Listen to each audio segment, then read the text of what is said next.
요한이 성전에 올라갈새 나면서 못 걷게 된 이를 사람들이 메고 오니 이는 성전에 들어가는 사람들에게 구걸하기 위하여 날마다 미문이라는 성전문에 두는 자라.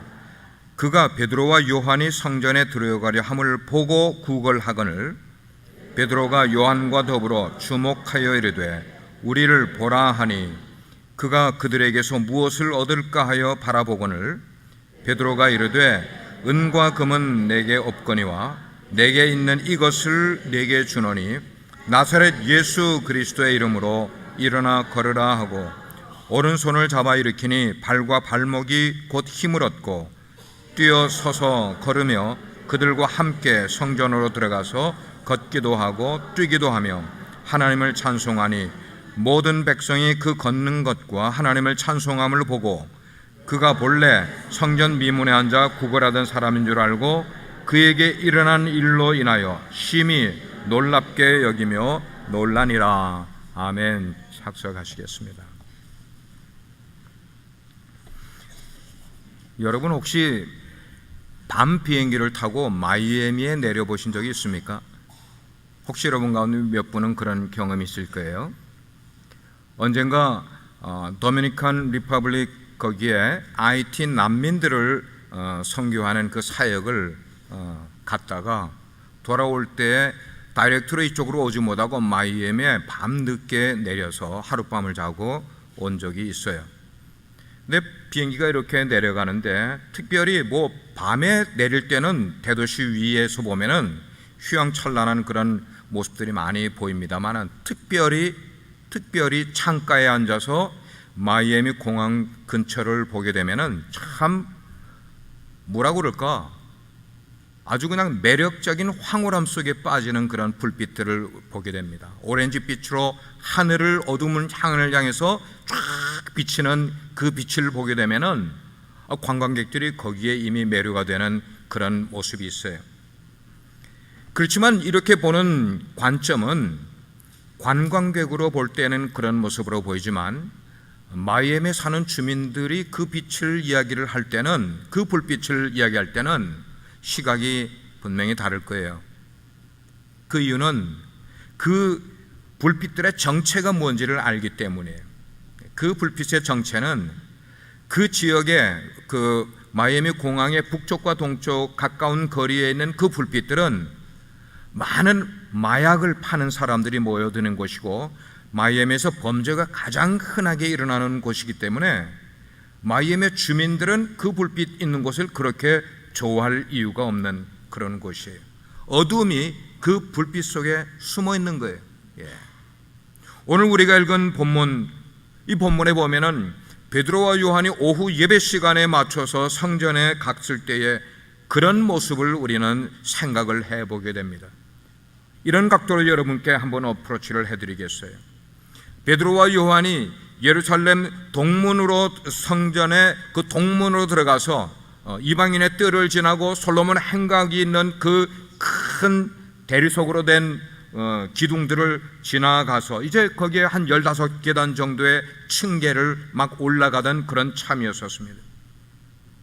그들이 있는 뒤에는 기드론 시내가 흐르고 있고 그들의 앞에는 감람산이 엄청난 모습으로 예루살렘 성전을 향해 바라보고 있는 그런 곳이었어요. 그 산 아래 헤롯 성전이 자리를 하고 있었어요. 그 성전에는 10개의 문이 있어요. 그 가운데 하나에서부터 9개까지의 문은 은과 금으로 금박이 이렇게 다 되어 있는 아주 찬란한 기둥이 있고 문이 있고, 그리고 마지막 10번째 문은 고린도식 청동으로 된 문이 있는데 이 문은 너무나 육중해서 장정들이 약 20명 정도가 밀어야만 문을 열고 닫을 수 있을 만큼 큰 문이 자리하고 있는 그런 곳이었어요. 베드로와 요한 사도가 그렇게 성전을 향해 올라가던 그날은 굉장히 화창하고 맑은 텍사스와 같은 그런 날씨였었습니다. 아마 그때쯤도 아직도 오순절의 흥분이 다 가시지 않은 베드로와 요한, 이 사람들 앞에 평생 한 번도 태어나서 일어서 걸어가 보지도 못한 채 인생을 절망 가운데 그리고 현실을 부정하면서 좌절 가운데 살아가던 한 사람의 모습이 베드로와 요한의 눈에 띄게 됩니다. 이 모습이 바로 빛 속에 감추어진 어둠의 모습이라고 생각합니다. 우리들은 사람들을 바라보게 될 때 마치 겉으로 보이는 모습만 바라보는 거예요. 그 속 사람을 보지 못하는 거예요. 그건 뭐와 같습니까? 빛만 바라보고 그 속에 있는 어둠을 모르니까 그 사람이 내가 도와줘야 될 사람인지 내가 관심을 가져야 할 사람인지를 전혀 분간하지 못한 채로 지나치는 모습들이 우리 가운데 얼마나 많은지 몰라요. 이런 모습은 실제 우리들의 삶에도 비일비재하게 일어나고 있는 그런 모습이에요. 예를 들면 이런 이야기를 만들어 갈 수가 있어요. 결혼한 지 몇 년 만에 남편과 합의 이혼을 한 여인의 모습을 여러분께 소개를 할게요. 이혼의 대가로 비싼 아파트를 이제 받게 됐어요. 이제 이 여인의 소유가 됐어요. 그날 밤 법원에 가서 그런 모든 이혼 수속을 다 마친 이 여인이 그 비싼 아파트에 저녁이 되어서 돌아가게 될 때 그녀에게 기쁨이 있을까 한번 생각해 보시길 바라요. 지난주에 한국의 삼성 재벌가의 큰딸이 이혼을 했어요.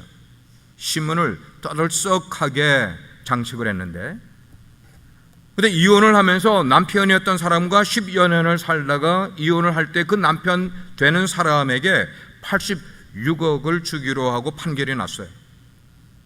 사람들은 그렇게 생각할 거예요. 야, 멋지게 살다가 86억 받고 이혼을 하면 얼마나 좋냐? 그거 가지면 죽을 때까지 먹고 사는데 뭐가 문제가 있겠어? 이게 빛만 바라보는 사람의 시각일 거예요. 그러나 그렇게 이혼을 당한 그 재벌 상속녀의 그 남편의 입장을 한번 생각해 본다면 86억을 받고 빈 집에 자녀도 다 빼앗긴 채로 한 달에 한 번씩만 주말에 볼 수밖에 없는 상황으로 자기의 인생이 거꾸러지게 될 때에 86억이 그에게 기쁨이 되겠냐는 거예요. 우리의 일상 가운데서도 얼마나 많은 것이 빛 속에 어두움이 감춰져 있는 모습으로 살아가는 우리의 일상을 우리는 볼 수가 있어요. 우리 교회 사역자 가운데 한 분이 세미나리에 살 때인데 혼다 새 차를 사고는 아주 기분이 좋았었어요. 근데 한 주가 지났는데 얼굴이 좀 어두운 채로 이렇게 교회를 왔어. 왠가 물어봤더니 아내가 산지 일주일밖에 안 됐는데 차를 스크래치를 냈다는 거야. 그래가지고 기분이 아주 혼다차 자기 평생에 새 차 처음 사왔는데 스크래치를 냈으니까 얼마나 그게 안타까우나 그렇게 되는 거예요. 그냥 마음을 거기에 이제 빼앗겨 버린 거예요. 신혼부부가 추운 겨울에 결혼식을 가졌어요. 그리고 신혼여행을 따뜻한 하와이로 가서 우리의 신혼여행을 즐겁게 보내자 생각을 하고 하와이로 딱 갔는데 겨울 1월달 2월달은 하와이의 우기인 줄을 누가 알았겠습니까? 저 말고. 2월 초에 결혼식을 하고 하와이에 왔는데 그들이 신혼여행을 가지는 일주일 내내 비가 쏟아진 것 아닙니까? 사진을 어떻게 찍었겠고 얼마나 좋은 구경을 했겠어요. 누가 그랬는가 하면요, 선덕열이 그래서 선덕열이. 제가 하와이에 있는 동안에 한국서 결혼식을 하고 2월 달에 하와이에 신혼여행을 왔는데 그 주가 내내 비가 와서 자, 이러면은 우리의 인생이 아무리 플랜을 하고 아무리 좋은 것을 계획을 했다가도 이런 문제가 양면 속에 들어가게 되면은 기분이 어떻겠냐는 거예요. 오늘 본문에 나오는 거지는 사실 외적인 불구만 그를 불행하게 만든 것 아니라 사실은 그의 내면의 불구가 더 크게 세팅이 되어 있는 정말 불쌍한 인생의 모습이 오늘 우리가 읽은 그런 본문의 내용이에요. 그냥 그 사람을 바라보면 저주가 그의 인생에 쫙 깔려있는 모습을 우리는 보게 돼요. 그런 저주가 인생에 가득 외적으로 드러나 보이는 그런 사람 앞에 선 베드로와 요한은 하나님의 종으로서 그들에게 무엇을 해줄 수 있었겠어요? 하나님의 종인데 인생의 저주로 가득 차 있는 그런 사람을 바라볼 때 그들이 해줄 수 있는 게 뭐가 있었겠어요? 베드로와 요한 스스로도 그렇게 생각을 했을 거예요. 우리는 그를 위해서 해줄 게 아무것도 없다고 생각을 했을 것이에요. 때로는요, 우리가 인생을 살아가면서 우리의 인생의 어두움이 빛 속에 감춰질 때가 있어요. 그래서 남들이 전혀 내 삶의 어두움을 눈치채지 못하고 살아가는 그런 인생. 그냥 사람들을 만날 때는 허허거리고, 그리고 겉으로는 그냥 평탄하게 살아가는 것 같지만 그의 내면 속에는 불안이 늘 자리 잡고 있어요.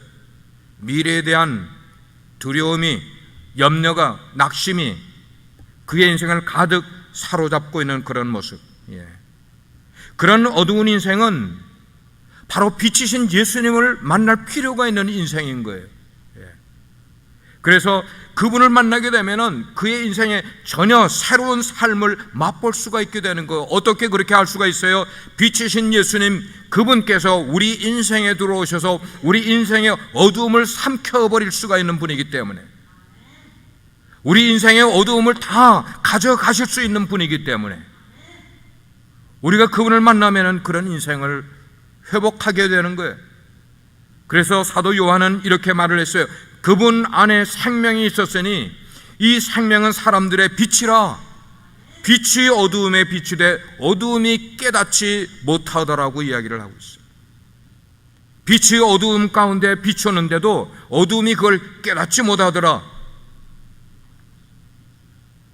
오늘 본문에 나타난 대로 처음 그리스도인들, 그 말은 초대 교회를 다니던 그리스도인들은 여전히 신실한 유대인들이었어요. 우리가 주일날 아침이면 정장을 하고 교회 나와 예배를 드리는 것처럼 그들도 역시 기도 시간에 맞춰서, 그들이 정한 예배 시간에 맞춰서 늘 성전으로 행하는 습관이 그들 가운데 있었어요. 그런데 베드로와 요한이 그렇게 성전에 오후 3시에 올라가 기도를 하기 위하여 가고 있을 때에 한 안진뱅이를 성전 미문에서 성전 들어가기 직전에 만나게 된 거예요. 여러분, 거지에게 철학이 있는 것 혹시 아세요? 오글비라는 신학자가 그걸 연구를 해봤어요. 그분의 글에 이렇게 쓰여져 있어요. 나는 세계 전역의 도시에서 거지들을 살펴보았는데 그들은 누가 나에게 반응을 보일지를 분간하는 고도의 감각을 발전시키고 있었다. 어느 날 거리를 가다가 길 모퉁이에 어느 한 거지를 보았는데 그는 지나가는 사람을 이 사람 저 사람 살피다가 어떤 사람들에게만 구걸하는 것을 눈여겨보았다. 그는 누가 쉽게 자선을 베푸는지를 잘 분간하고 있었다. 여러분, 이 정도면 논문감이에요. 이 정도 거지를 연구할 수 있었다면 논문감이에요. 자, 그런 관점으로 보게 될 때 오늘 본문에 나오는 그 거지, 성전 미문에서 사람들이 지나다니면서 구걸을 하는 그 거지는 역시 군중 가운데 많은 사람들 가운데 모두에게 구걸을 하지 아니하고, 모두에게 나를 도와달라고 이야기하지 않고 그 가운데 베드로와 요한을 선택을 한 거예요. 골라냈어요. 그리고 그들에게 구걸을 했어요. 나에게 돈을 좀 적산해 달라고.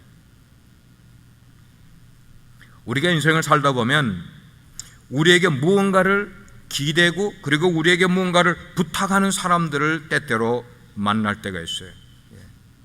그래서 어떤 때는 그것이 우리의 삶에 적지 않은 부담이 되기도 할 때가 있단 말이에요.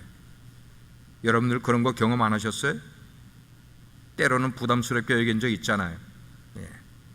그래서 때로는 우리가 잘 아는 성경 속에서 나오는 선한 사마리아인의 그 비유 속에 나오는 제사장 그리고 바리새인처럼 우리도 우리에게 다가오는 사람, 뭔가 우리에게 기대고 싶어서, 뭔가 우리에게 바라고 싶어서, 필요를 요청하고 싶어서 다가오는 사람들을 넌지시 모른 채 하며 피한 적이 우리 가운데 있잖아요.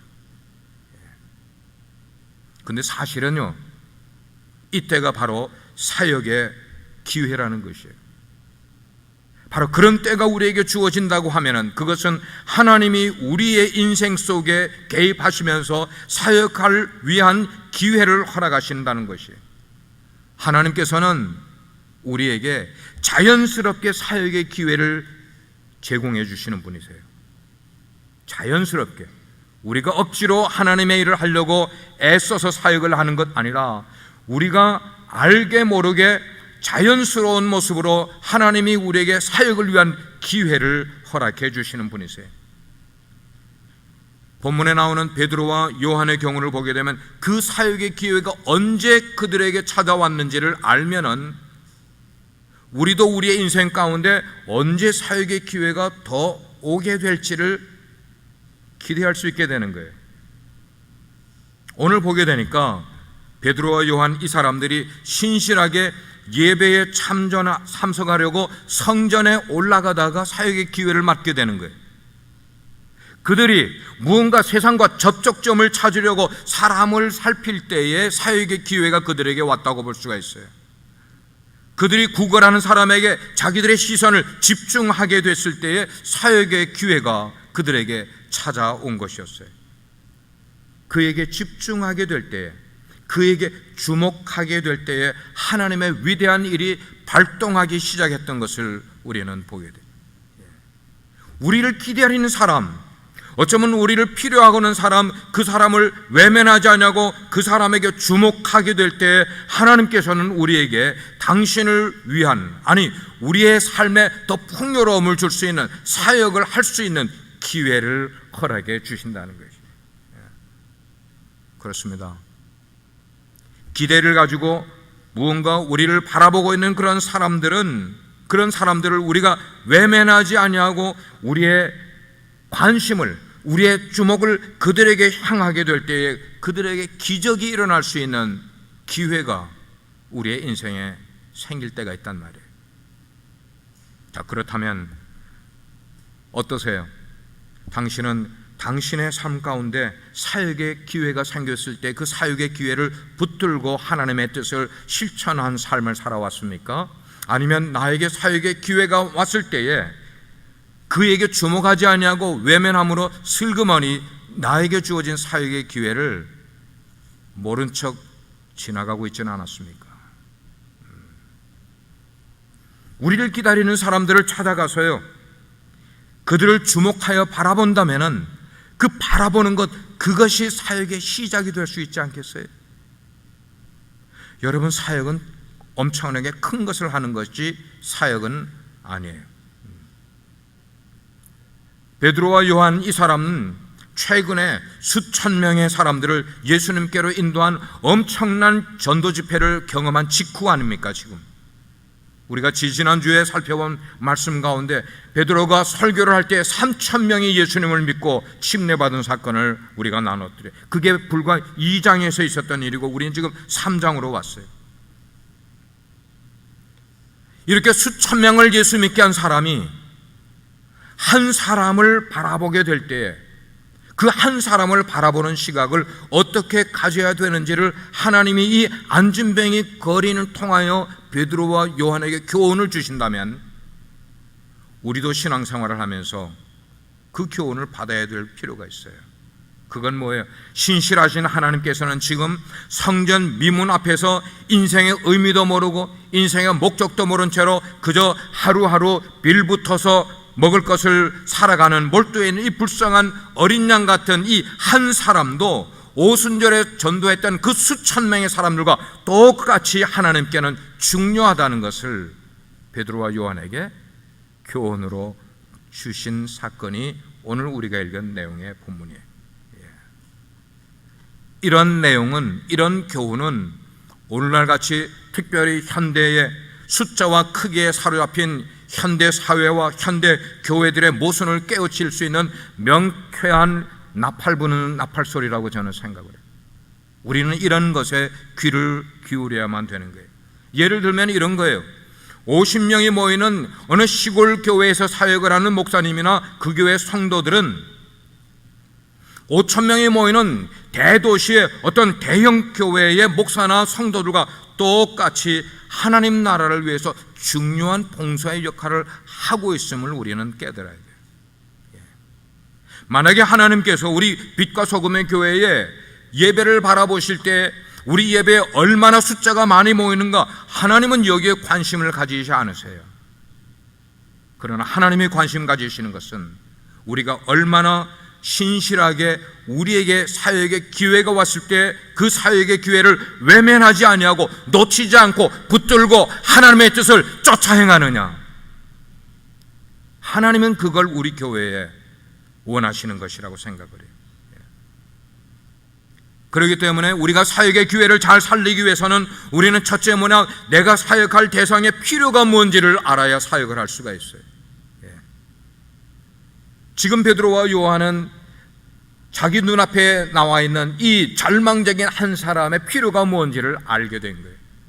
두 번째로, 사역을 우리가 기회를 잘 살리려면 내가 가진 자원이 무엇인지를 알아야 돼요. 내가 가진 것이. 베드로와 요한은 그걸 알았어요. 그래서 나에게 은과 금은, 네가 지금 나에게 찾는 동전 몇 푼은 나에게 없지만 이라는 단어를 쓴 거예요. 내가 하나님의 사역을 하기 위해서 내가 가지고 있는 그 자원이 무언지를 우리가 예수님의 수제자였던 베드로를 생각을 할 때 늘 따라붙는 꼬리표가 하나 있는데, 그것은 베드로의 실수에 대한 이야기를 우리는 잘 알고 있어요. 여러분도 잘 알고 계세요. 베드로가 어떤 실수를 했는지를. 예수님이 십자가에 달려 끌려가시는 그런 와중에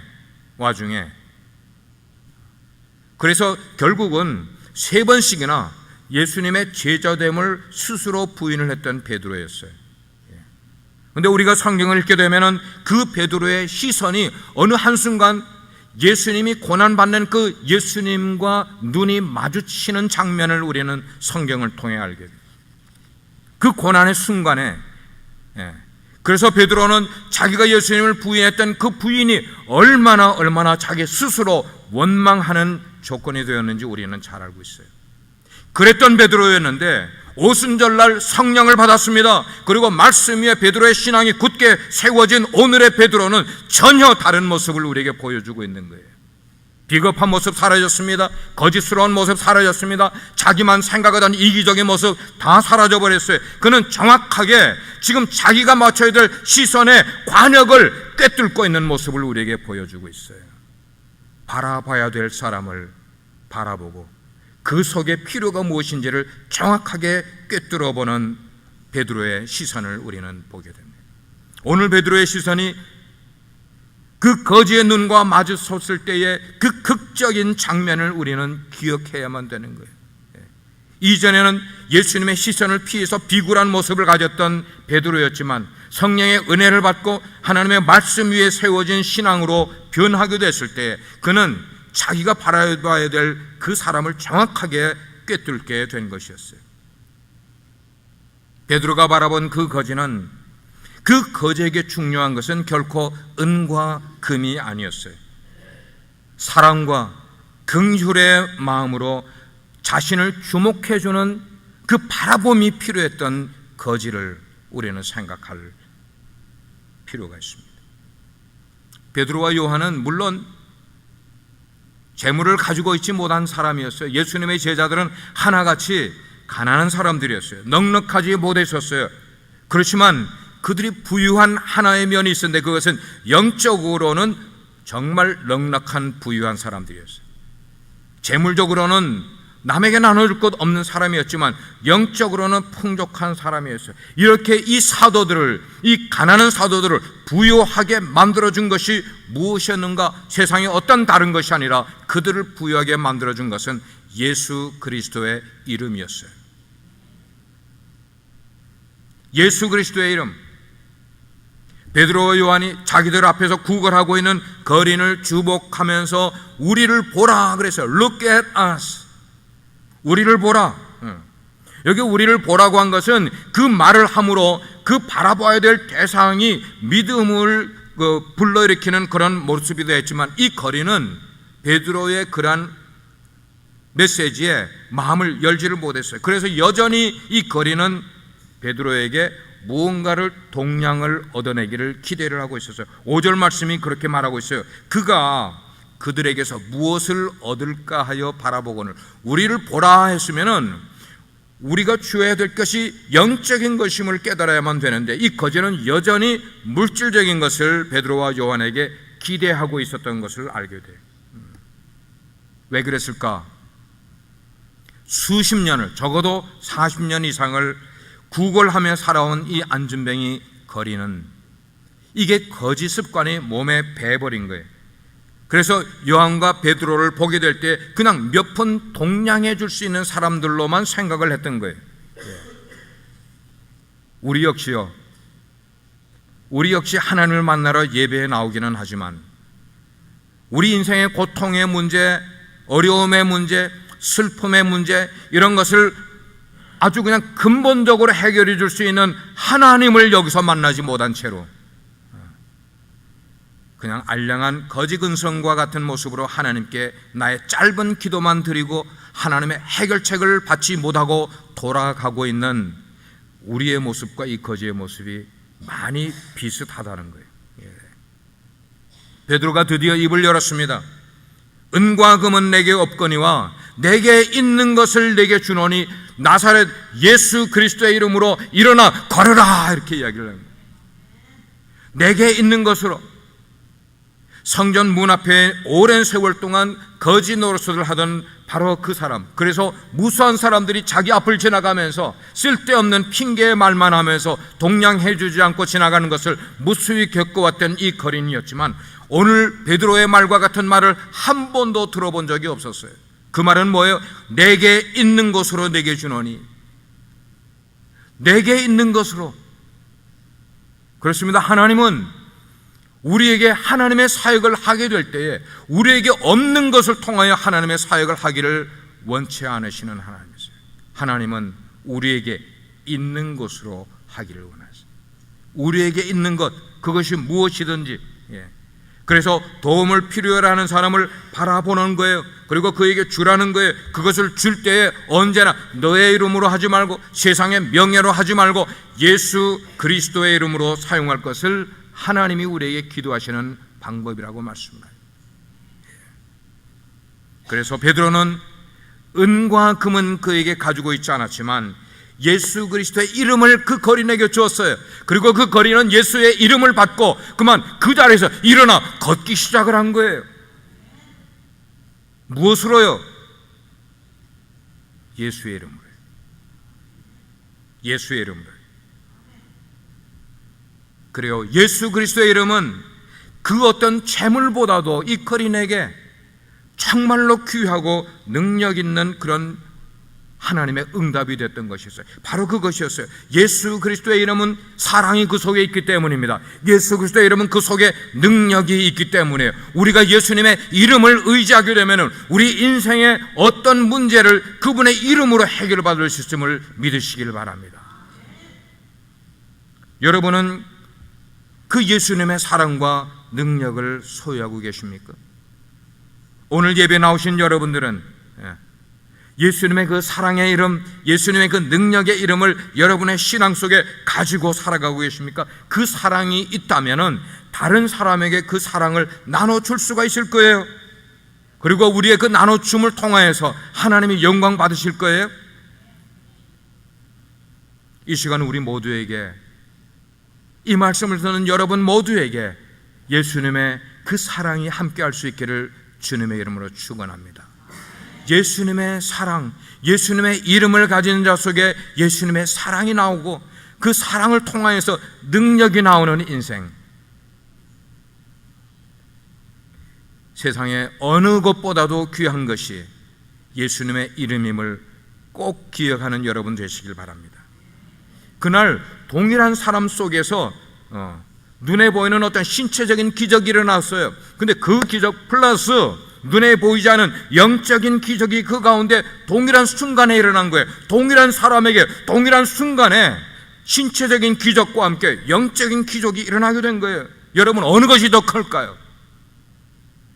아마 그 기적을 주변에서 목격을 했던 그 많은 사람들, 군중들은 아마 눈에 보이는 뛰고 그냥 걷고 하는 그 모습만 보고 굉장히 놀랐을 것이에요.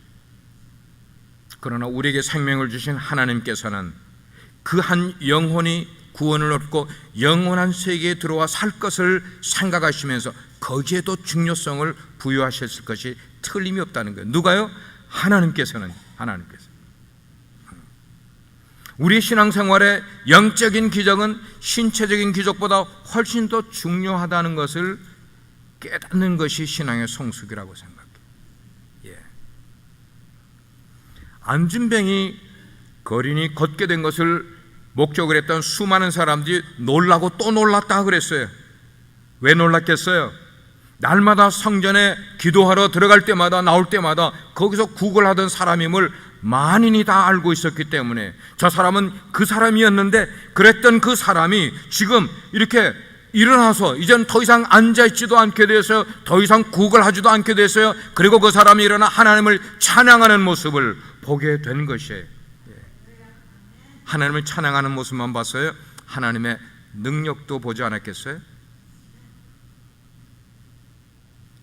오랫동안 선지자 사라지고 하나님의 말씀이 수백 년 동안 사라진 예루살렘에 하나님의 음성이 들렸던 것이에요. 이전에는 거린이었다가 지금은 복음의 능력을 경험한 사람이 된 거예요. 이 사건을 통해서 사람들은 아하, 저 예수의 사도들이란 제자라는 저 사람들이 바로 하나님의 사람이었구나 하는 것을 증거하게 된 거예요. 뿐만 아니고 복음에는 능력이 있구나 하는 것을 사람들이 깨닫게 된 거예요. 사랑하는 성도 여러분, 교회가 교회 되게 하는 데는 증거가 필요하다고 생각을 해요. 오늘 말씀의 제목은 교회가 교회 되게 하는 것. 우리 교회가 교회 되게 하는 것은 우리 속에 증거가 나타나야 돼요. 그게 어떤 증거예요? 우리가, 저와 여러분이 주님의 사람이라는 증거가 나와야 돼요. 빛과 소금의 교회를 다니니까 하나님의 사람이 아니라 우리의 삶을 통하여, 우리의 말과 행실을 통하여 주님의 사람, 하나님의 사람이란 증거가 나와야 여기에 하나님의 역사가 나타나는 거예요. 그게 교회가 교회되게 하는 거예요. 우리 교회에 복음의 능력이 나타나야만 되는 거예요. 우리들의 삶이 변화야만 되는 거예요. 3년 전의 나의 삶과 1년 전의 나의 삶과 지금의 삶에 변화가 일어나야 되고 발전이 있어야 되는 거예요. 이게 교회가 교회되게 하는 것이에요. 이 상황을 딴 사람에게 적용을 하고 나에게는 적용하지 않으면 여전히 교회는 교회될 수가 없는 것임을 우리는 알아야 되겠어요. 그렇습니다. 하나님께서 저와 여러분에게 사역의 기회를 주실 때에 우리는 그거를 머뭇거리지 말아야 될 것 같아요. 하나님, 제가 시간이 없는데요, 하나님, 제 할 일이 지금 바쁜데요, 내 이 문제를 하고 하나님의 일을 이렇게 머뭇거리지 말아야 될 것 같아요. 그리고 우리를 기다리는 사람들을, 누군가를, 그들을 바라볼 수 있는 마음을 가져야만 될 것 같아요. 그래서 하나님께서 우리에게 사역을 맡기실 때는 그냥 맡기시는 것 아니라 능력을 주신단 말이에요. 우리의 상황도 열어주신단 말이에요. 환경도 오픈해 주신단 말이에요. 믿으시면 아멘 하시기 바랍니다. 경험해봐야 그 일을 하죠. 경험해봐야. 그저 하나님께 Yes, I will do, I will do. 사랑하는 여러분, 우리 교회에 주신 사역의 기회가 무엇인지를 고민해 보시길 바랍니다. 그리고 여러분 각자에게 주신 사역의 기회가 무엇인지를 여러분이 이 상전을 나가면서부터 고민하기 시작을 하면서 한 주간을 살아보시면은 여러분의 삶 주변에 여러분을 기다리고 여러분의 그들의 필요를 여러분을 통하여 채우기를 원하는 사람들이 분명히 여러분의 주변에 있을 거예요. 그 사람들을 주목해야 돼요. 바라보시기를 바라요. 그것이 교회가 교회되게 하는 하나님의 방법이에요. 기도하시겠습니다. 은혜로우신 하나님, 우리 교회가 교회되게 하는 것은 우리가 사람이 많이 모이는 것도 아니라 물질적으로 풍요로운 것도 아니라 하나님이 우리에게 사역의 기회를 맡기실 때에 그것이 무엇이든지 불문하고 나를 통한 하나님의 이름을 깨닫는 것입니다. 우리 예배 속에서도 그런 일이 있을 수가 있고 우리 교회 뜰 안에서도 있을 수가 있지만 우리의 가정에서도 그럴 수가 있고 우리의 직장과 사회 속에서도 우리에게 기대기를 원하고 우리에게 필요를 요청하는 사람들이 다가오게 될 때 그들을 바라볼 수 있는 예수님의 사랑과 긍휼로 바라볼 수 있는 마음이 우리 가운데 있게 해 주옵소서. 그래서 그들로 하여금 예수님의 이름을 깨닫게 도와주옵소서. 그 이름 속에는 사랑의 능력이 있음을 세상 사람들로 알게 하게 해 주옵소서. 예수님의 이름으로 기도합니다.